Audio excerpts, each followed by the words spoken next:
Hello friends, welcome to my channel. இந்த வீடியோவில் சிம்பிளாக ஒரு டிசைன் எப்படி பண்ணுறதுன்னு பார்க்கலாம். ஃபஸ்ட்டு ஜரி த்ரெட் வச்சு இந்த மார்க் பண்ணுறதுல டபுள் லைன் கொடுத்துக்கலாம்.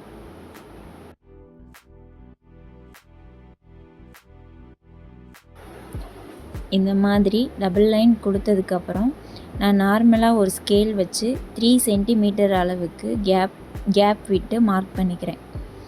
இது எதுக்குன்னா, அடுத்து நான் சில்க் த்ரெட் வச்சு ஒரு லைன் கொடுக்க போகிறேன். அதில் நடுவில் ஒரு கட் பீட்ஸ்லாம் கொடுக்க போகிறேன். அங்கே நான் எடுத்து வச்சுருக்க கட் பீட்ஸை நான் மார்க் பண்ணியிருக்க ஒவ்வொரு இடத்துலையுமே ஒரு கட் பீட் கொடுத்து இந்த த்ரெட் லைனை நான் ஃபினிஷ் பண்ண போகிறேன்.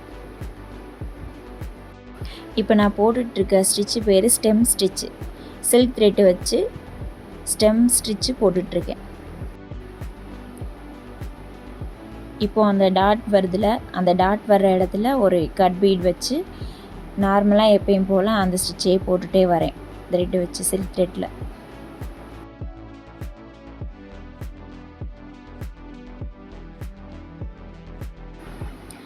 இதே மாதிரி மார்க் பண்ணியிருக்க எல்லா இடத்துலையுமே ஒரு கட் பீட் வச்சு நான் இந்த ஸ்டிச்சை ஃபில் பண்ணேன்.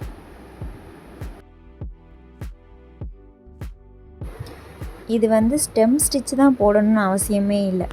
நம்ம நார்மலாக கூட அந்த த்ரெட்டு வச்சு ஃபில்லிங் ஸ்டிச்சு கூட போட்டுக்கலாம். நான் பிகினர்ஸ்க்காக இது ஈஸியாக இருக்குமேன்றதுக்காக ஸ்டெம் ஸ்டிச்சு போட்டுக்கிட்டேன்.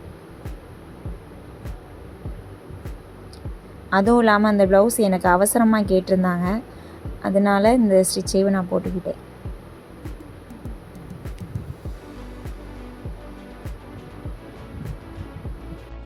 இந்த ஸ்டிச்சு எம்போஸ்டாக இருக்காது, ஆனால் பார்க்குறதுக்கு நீட்டாக லுக்காக இருக்கும். சாரீ கலர் அந்த க்ரீன் கலர்னால் நான் அந்த கலர் எடுத்துக்கிட்டேன். இப்போது அந்த ஸ்டெம் ஸ்டிச்சை சுற்றி ஒரு சரி த்ரெட் வச்சு இன்னொரு லைன் கொடுத்துக்கிட்டேன். அதுக்கப்புறம் கரெக்டாக ஒரு 1/2 இன்ச்சு அளவில் ஒரு கோடு போட்டுக்கிட்டேன். அந்த செயின் ஸ்டிச்சை சுற்றி ஒரு 1/2 இன்ச் அளவில் கோடு போட்டுக்கிட்டேன். இது எதுக்குன்னா, அடுத்த டிசைன் கரெக்டாக நம்மளுக்கு லைனாக வர்றதுக்காக அந்த மார்க் பண்ணிக்கிட்டேன்.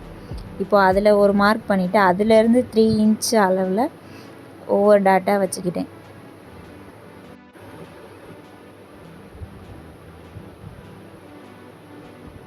நான் நார்மலாக ஸ்கேல் வச்சு அளந்துக்கிட்டேன். நீங்கள் மெஷர்மெண்ட் டேப் இருந்துச்சுன்னா அதை வச்சு கூட உங்களுக்கு தேவையான அளவு அளந்துக்கலாம். ஆரி ஒர்க்குன்றது நம்ம ஜென்ரலாக நம்மளுக்கு என்ன யோசனை வருதோ, நமக்கு என்ன டிசைன் தோணுதோ அதை நம்மளாக போட்டால் தான் அது பார்க்குறதுக்கு அட்ராக்டிவாக இருக்கும். சில பேர் போடுறத பார்த்து காப்பி பண்ணி அது மாதிரி போடுறது, அது அவங்களுக்கு என்ன டிசைன் செட் ஆகுதோ அவங்களுக்கு அது போட்டால் தான் கரெக்டாக இருக்கும். இப்போ உங்களுக்காக ஒரு டிசைன் தோணுதுன்னா நீங்கள் அதை போட்டு பாருங்கள். நார்மலாக ரஃப்பான ஒரு இடத்துல போட்டு பாருங்கள். அது அழகாக இருந்துச்சுன்னா அதை அப்படியே நம்ம டிசைனாக கொடுத்துக்கலாம். நான் யோசித்து பார்த்தேன், இந்த டிசைன் இதுக்கு நல்லாயிருக்குன்ற மாதிரி எனக்கு ஐடியா கிடச்சிச்சு. அதுக்காக நான் அந்த மாதிரி டிசைன் போட்டுக்கிட்டேன்.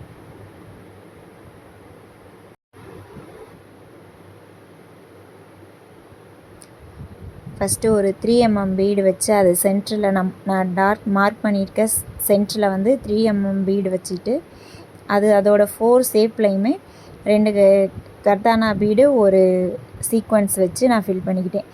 அதை 4 சைடு பண்ணால் தான் உங்களுக்கு கரெக்டாக லைன் கிடைக்குன்றதுக்காக ஃபஸ்ட்டு 4 சைடும் பண்ணிக்கிட்டு அதுக்கு ஊடால இருக்க கேப்பில் 2 சுகர் பீடு வச்சு அந்த டிசைனை ஃபுல்லாக நான் ஃபில் பண்ணிட்டேன். அதே மாதிரி நான் எங்கெங்கே மார்க் பண்ணியிருக்கேனோ 3 இன்ச்சு கேப்பில் 3 சென்டிமீட்டர் கேப்பில் மார்க் பண்ணியிருந்தேன். அந்த மார்க் பண்ணியிருக்க இடத்துல ஃபுல்லாமே அந்த டிசைனை போட்டு நான் ஃபில் பண்ணிக்கிட்டேன்.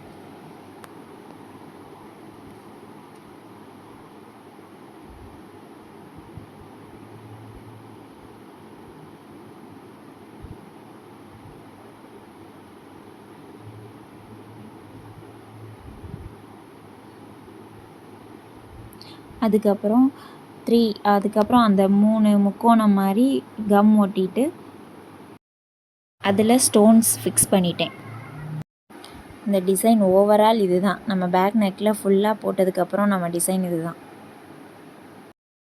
நம்ம ஃபைனல் டிசைன். எப்படி இருக்குன்னு சொல்லுங்கள்.